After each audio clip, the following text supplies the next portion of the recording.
Hello అందరికీ, అందరూ ఎలా ఉన్నారు? ఎప్పుడూ ఒకే రకమైన బ్రేక్ఫాస్ట్ కాకుండా పిల్లలకి ఇలా ఎగ్స్తో డిఫరెంట్గా ట్రై చేయండి.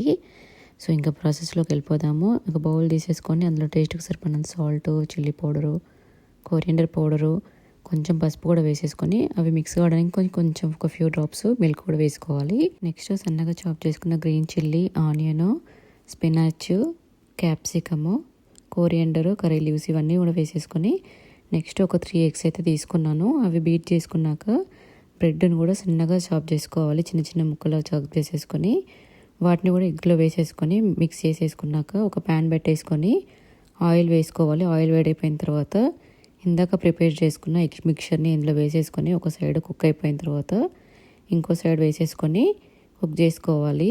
మొత్తం లో ఫ్లేమ్లో పెట్టేసుకొని కుక్ చేసుకుంటే మంచి కుక్ అవుతుంది. 2 సైడ్స్ మంచి కుక్ అయిపోయిన తర్వాత స్టవ్ ఆఫ్ చేసుకొని ఒక బౌల్లో తీసేసుకొని దాన్ని 4 పీసెస్ లాగా చేసేసుకోవాలి. దీన్ని బ్రేక్ఫాస్ట్గా పిల్లలైనా పెద్దవాళ్ళకైనా ఎవరైనా తినేసేయచ్చు. పిల్లలకి ఇస్తున్నప్పుడు కొంచెం టమాటా సాస్తో ఇస్తే ఇష్టంగా తినేస్తారు.